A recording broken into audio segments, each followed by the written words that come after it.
Assalamualaikum warahmatullahi wabarakatuh. Nah, kali ini ulun perkenalkan, nama Ahmad Zaid, NIM 210104030269 dari lokal 21C2. Nah, saya berkuliah di UIN Antasari Banjarmasin. Nah, di sini saya akan memenuhi tugas kepada ibu pengampu, yaitu ibu dosen kita, yaitu Rizkiatul Hasanah Esos Emsos. Tidak perlu berlama-lama waktu lagi, kita akan membahas tentang bagaimana pengertian ilmu komunikasi, proses komunikasi, bidang-bidang apa saja, serta konteks ilmu komunikasi itu seperti apa. Nah, teman-teman, untuk bisa standby di dalam video ini, harap menyimak ya kawan-kawan. Baiklah, langsung saja kita ke slide selanjutnya. Nah, itu slide kedua, yaitu menurut kalian apa sih itu komunikasi? Nah, teman-teman pasti bingung kan apa itu komunikasi? Itu adalah komunikasi itu proses atau tindakan menyampaikan pesan dari pengirim ke penerima. Nah, itu yang dimaksud komunikasi. Nah, ada juga pengertian dari komunikasi itu ada penyampaian komunikasi kepada komunikan kepada komunikator. Nah, itu pengertiannya ada juga. Selanjutnya itu ada apa sih komunikasi dakwah itu? Tadi kan sudah penjelasan komunikasi, apa itu pengertian komunikasi. Selanjutnya komunikasi dakwah, proses penyampaian informasi atau pesan dari seorang atau sekelompok pada seseorang atau sekelompok orang lainnya yang bersumber dari Al-Quran dan hadis dengan menggunakan lambang-lambang baik secara verbal ataupun non-verbal, dengan tujuan untuk mengubah sikap, pendapat, atau perilaku orang lain yang lebih baik sesuai ajaran Islam, baik langsung secara lisan maupun tidak langsung melalui secara media. Secara umum, komunikasi dakwah adalah suatu penyampaian pesan dakwah yang secara sengaja dilakukan oleh komunikator dai. Yang dimaksud itu dalam konteks dakwah itu dai kepada komunikan, yaitu mad'u. Nah, dengan tujuan membuat komunikasi berperilaku tertentu, komunikasi dapat dia definisikan sebagai proses penyampaian informasi Islam untuk mempengaruhi komunikan agar mengimani, mengilmui, mengamalkan dan menyebarkan dan membela kebenaran ajaran Islam. Nah, tadi komunikasi itu kepada komunikan kepada komunikator, sedangkan dakwah ini yaitu komunikator kepada komunikan, yaitu komunikator itu dai, sedangkan komunikan itu adalah mad'unya. Nah, teman-teman udah tahu kan itu. Selanjutnya, apa sih ruang lingkup ilmu komunikasi itu seperti apa?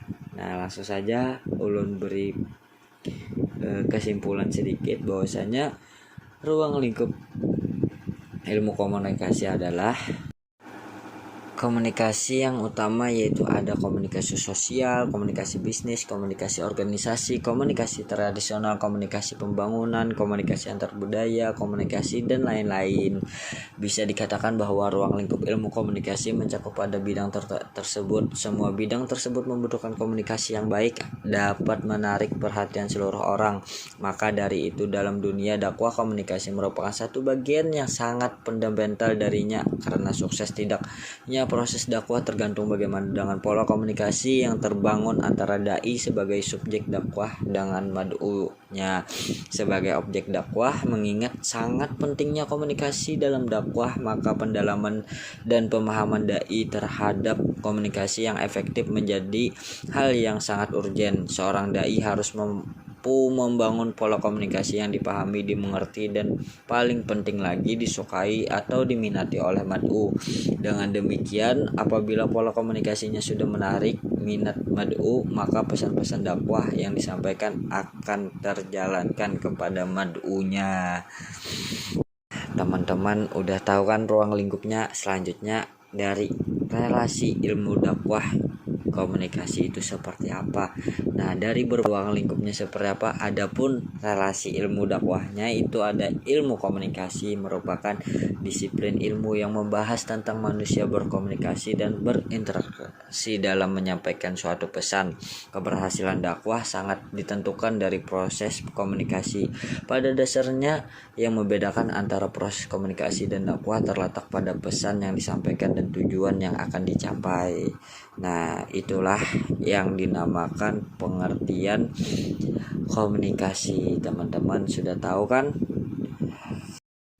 Next. Nah, teman-teman udah pada tahu nggak nih, proses komunikasi itu ada 7 tahapan. Yang pertama itu ada sender.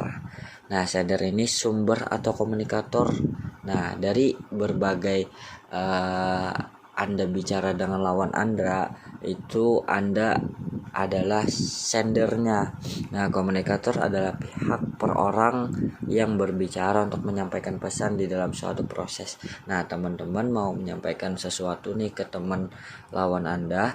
Nah, teman-teman itu berada di sender. Nah, kemudian ke tahap selanjutnya itu ada encoding. Nah, proses mengkode adalah proses sehingga suatu pesan menjadi siap untuk dikirim, disampaikan, dibicarakan. Proses mengkode dilakukan oleh encoder atau komunikator. Dalam proses mengkode, pesan dikemas agar mudah dipahami oleh penerima pesan. Nah, teman-teman ini ingin berbicara, nah termasuk seperti ulun pribadi menyampaikan ke pendengar. Nah, bahwasanya ini loh untuk penyampaian pesan ulun, apakah sudah jelas atau tidak. Nah, selanjutnya ke tahap saluran media itu ada message dan media. Nah, selanjutnya pesan. Ambil dulu yaitu message. Nah, itu pesan adalah sesuatu yang akan disampaikan dalam proses komunikasi. Sesuatu bisa berupa informasi, teknologi, pengetahuan, sikap tertentu, opini tertentu, dan lain sebagainya. Pesan disampaikan berupa lambang-lambang yang memiliki makna atau arti baik dalam bentuk lambang, verbal maupun non-verbal. Nah, selanjutnya ke tahap media. Teman-teman bisa milih antara message atau media. Nah, media ini saluran komunikasi adalah melalui mana suatu pesan dapat diterima oleh komunikan. Saluran komunikasi dibedakan menjadi saluran bermedia dan saluran tanpa media. Komunikasi interpersonal, public communication seperti pidato, retorika, small group communication seperti ceramah. Nah, sedangkan saluran bermedia terdiri dari non-media massa berupa manusia, kurir, dan benda, telepon, surat. Selanjutnya, media merupakan suatu alat sarana yang dapat membantu menyampaikan pesan dalam komunikasi. Media komunikasi merupakan peralatan yang dalam penggunaannya dalam meningkatkan efektivitas dan efisiensi proses komunikasi yang berlangsung. Media komunikasi berfungsi untuk meningkatkan jumlah orang yang terlibat dalam proses komunikasi, bahkan dalam membatasi batas ruang waktu. Nah, teman-teman milih media atau message. Nah, selanjutnya kita ke tahap decoding. Nah, ke tahap decoding ini proses membuka kode yang telah teman-teman sampaikan kepada lawan bicara teman. Nah, proses membuka kode adalah proses menerjemahkan suatu pesan komunikasi oleh penerima pesan. Proses ini merupakan proses di mana penerima pesan memiliki makna terhadap lambang-lambang dalam pesan komunikasi yang dikirimkan. Decoding merupakan kegiatan yang dilakukan penerima pesan untuk menafsirkan pesan-pesan yang disampaikan oleh komunikator ke dalam suatu bentuk informasi yang menyampaikan arti bagi penerima. Semakin tepat penerima dalam menerjemahkan pesan-pesan yang diterima, maka semakin efektif pula komunikasi yang terjadi. Nah, itu teman-teman, begitu. Selanjutnya ada receiver. Nah, receiver ini yang memiliki arti komunikan. Nah, lawan bicara Anda seperti cara inya merespon. Nah, komunikan adalah pihak yang menerima pesan dalam suatu proses komunikasi. Penerima komunikan merupakan orang yang menerima menafsirkan pesan yang disampaikan oleh komunikator, baik verbal maupun non-verbal. Penerima sumber merupakan satu kesatuan yang tidak dapat dipisahkan karena setiap orang terlibat dalam komunikasi merupakan sumber pembicaraan sekaligus penerima atau pendengar. Nah, di sini receiver ini teman-teman lawan bicara Anda itu sedang memproses tuh lawan bicara tentang bicara Anda tadi. Nah, selanjutnya ke respon. Nah, ke respon ini yaitu sesuatu lawan bicara Anda itu merespon dengan baik apa yang telah dibicarakan oleh Anda tadi. Nah, apakah dia merespon dengan baik atau tidak? Nah, di situ pemikiran-pemikiran dari Anda bicara tadi. Nah, itu selanjutnya ke feedback. Nah, ke feedback ini yaitu umpan balik merupakan respon atau reaksi yang diberikan oleh penerima atau komunikan terhadap pesan yang disampaikan oleh sumber atau komunikator. Feedback akan dikirimkan kembali jika terdapat perbedaan pengetahuan, sikap, dan juga tingkah laku antara komunikator dan komunikan. Keduanya akan melakukan koreksi atas perubahan yang terjadi sebelum dan sesudah pesan dikirim. Nah, itu feedback itu lawan bicara Anda merespon dengan baik atau tidak. Nah, maka dari itu Anda harus juga merespon dengan baik sesuai dengan apa hak bicara lawan Anda. Nah, terus kemudian ada panah yang garis-garis itu, yang pagat-pagat itu adalah gangguan atau hambatannya. Nah, gangguan dari hambatan ini komunikasi adalah berbagai hal penyebab suatu proses komunikasi tidak berjalannya secara efektif. Gangguan komunikasi dapat terjadi di mana saja selama berlangsungnya proses komunikasi. Hambatan bisa berasal dari komunikatornya selama proses encoding pesannya sendiri, saluran komunikasi, pemilihan media komunikasi yang kurang sesuai, maupun penerima informasi dalam melakukan proses decoding. Nah, di sini itu teman bicara Anda itu meresponnya kurang baik dengan gesturnya pun itu harus sesuai dengan apa yang dibicarakan. Nah, harus memahami tentang apa yang... Nah, teman-teman udah pada tahu nggak itu sejarah dari ilmu komunikasi itu seperti apa? Nah, berikut ulun jelaskan menurut pengetahuan ulun pribadi. Komunikasi adalah hal terbesar yang dilakukan manusia dalam kehidupannya. Karena itulah komunikasi penting untuk dipelajari sebagai sebuah ilmu. Sejarah komunikasi pada mulanya hanya merupakan upaya atau cara manusia menyampaikan ide, gagasan, kemauan, hasrat, dan lain sebagainya. Upaya tersebut hanya supaya manusia bisa saling berhubungan pada waktu itu. Lantas, komunikasi tidak dianggap sebagai sesuatu yang harus diberi perhatian, dikaji, atau distrukturkan. Sedang sejarah komunikasi sama tuanya dengan sejarah kehidupan manusia. Apabila ditelusuri, maka sejarah komunikasi dapat dikatakan dimulai dengan perkembangan aktivitas retorika yang terjadi di zaman Yunani kuno. Nah, udah tahu kan sejarah ilmu komunikasi itu seperti apa? Nah, selanjutnya kita ke perkembangan ilmu komunikasi. Nah, bagaimana itu perkembangan komunikasi itu? Nah, berikut menurut ulum pribadi, secara umum sejarah perkembangan ilmu komunikasi dapat dibagi menjadi 4 periode. Antara yang berikut itu ada periode retorik, yaitu ilmu yang mengkaji proses pernyataan antar manusia. Yang kedua, periode pertumbuhan. Terdapat 3 peristiwa penting yang terjadi di periode ini. Penemuan teknologi komunikasi seperti telepon, radio, telegram, dan televisi. Proses industrialisasi serta modernisasi yang terjadi di negara-negara Eropa Barat dan Amerika, dan pecahnya Perang Dunia I dan II. Nah, selanjutnya periode konsolidasi setelah PD 2 tahun 1960-an. Periode ini disebut dengan konsolidasi karena pada masa itu konsolidasi dapat mendekatkan ilmu komunikasi sebagai suatu ilmu pengetahuan sosial bersifat multidisipliner, mencakup berbagai ilmu mulai terjadi. Nah, selanjutnya yang terakhir itu ada teknologi komunikasi 1960-an sampai sekarang.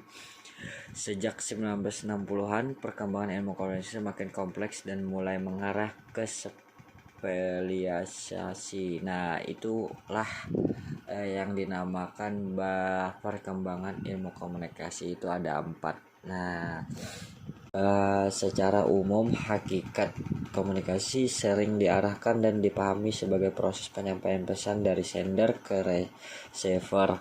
Proses komunikasi tersebut dilakukan bertujuan untuk mencapai kesalahpahaman atau yang biasa dikenal dengan istilah mutual of understanding. Hal sama-sama tersebut yang membuat orang-orang berkomunikasi dan kemudian membentuk kelompok-kelompok.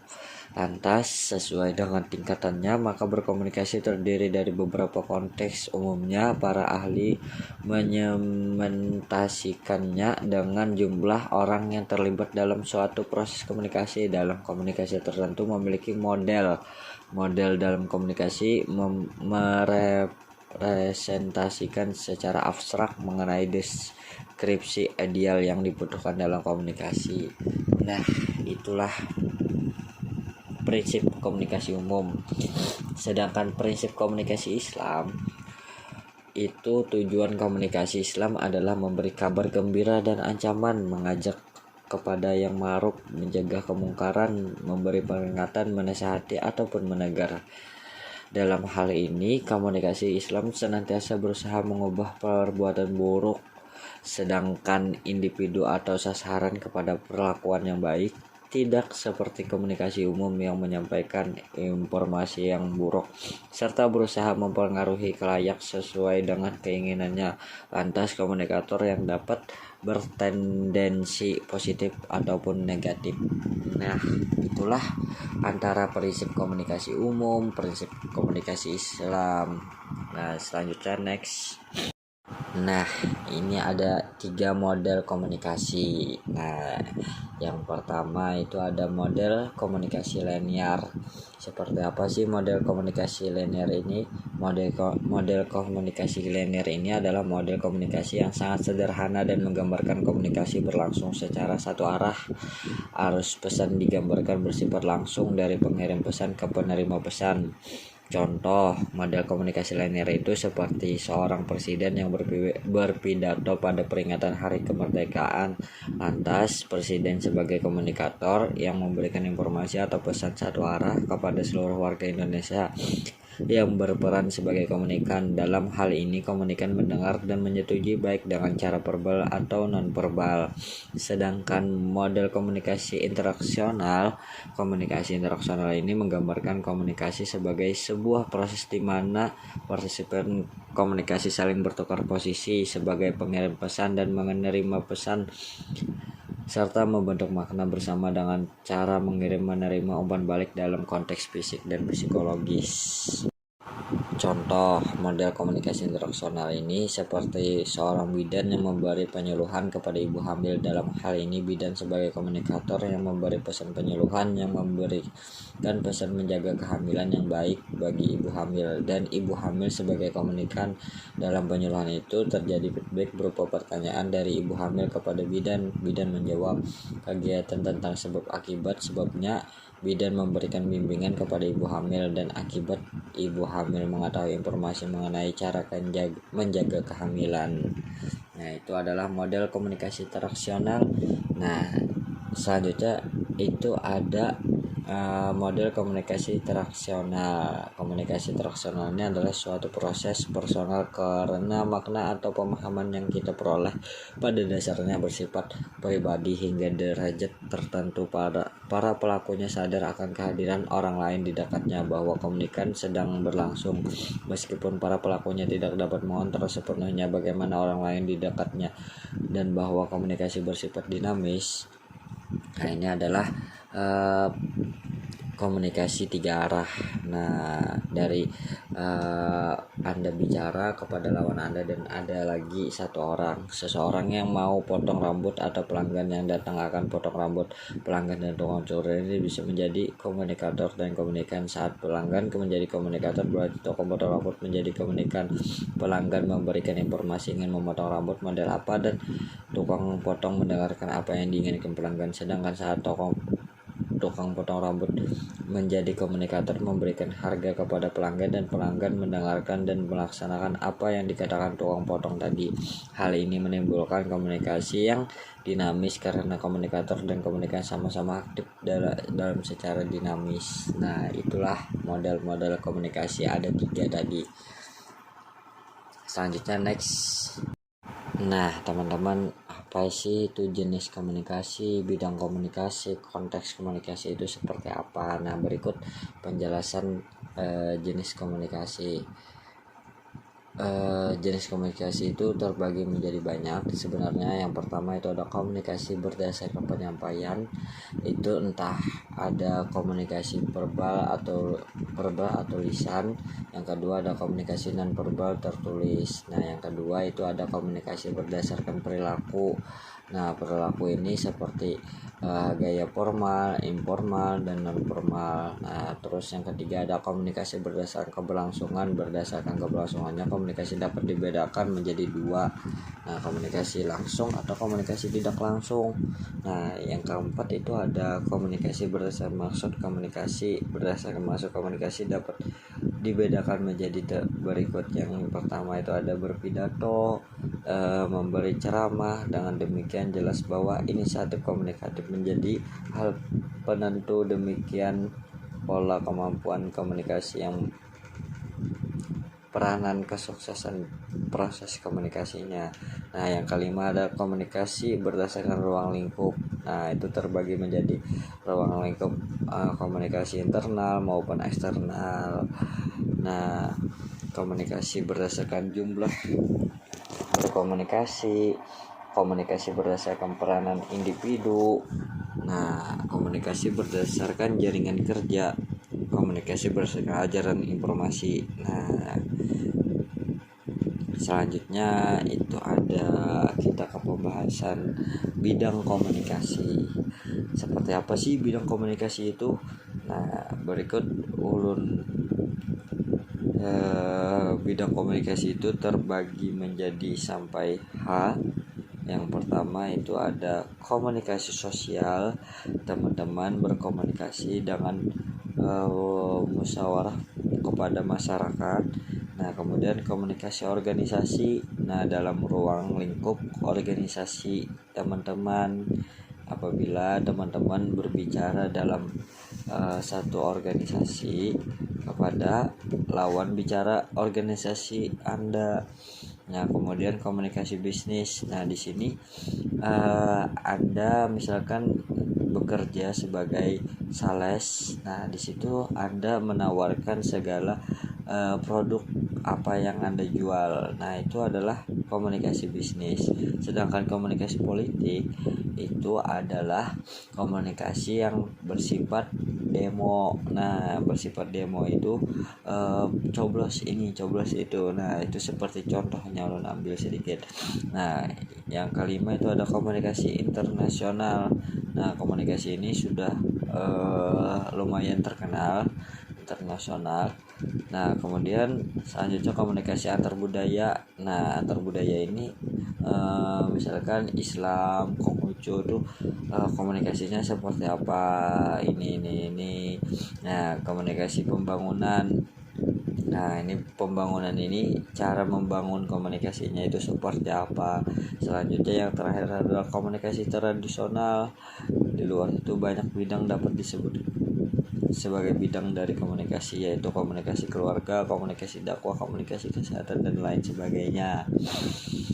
Nah selanjutnya apa sih itu? Yang terakhir itu adalah konteks komunikasi.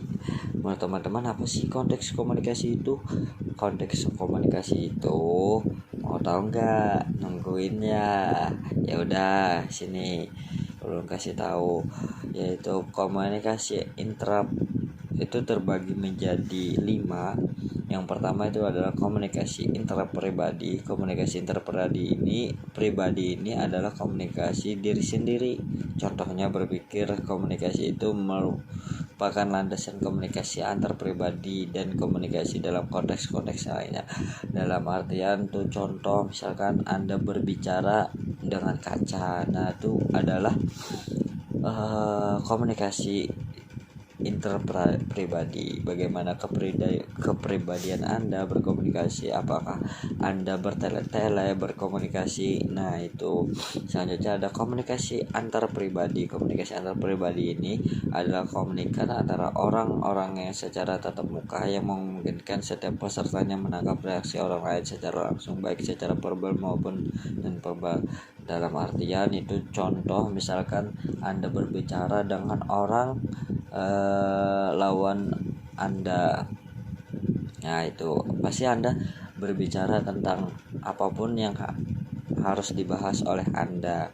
Nah, selanjutnya ada komunikasi organisasi. Komunikasi organisasi ini terjadi dalam suatu organisasi yang bersifat formal dan juga informal dan berlangsung dalam jaringan lebih besar daripada komunikasi kelompok. Oleh karena itu, organisasi dapat diartikan sebagai kelompok dari kelompok-kelompok.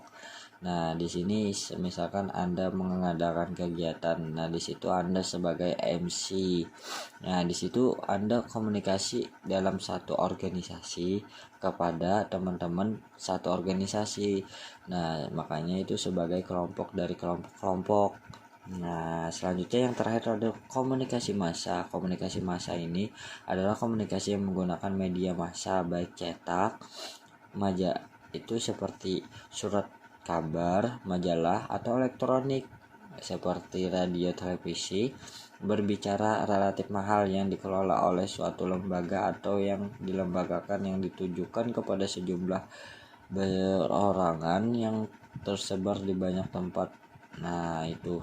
Nah, teman-teman udah pada tahu kan dari pengertian tadi, proses komunikasi seperti apa, terus jenis bidang seperti apa, jenis bidang dan konteksnya itu seperti apa, terus model-model komunikasi itu seperti apa. Nah, pengertian dakwah,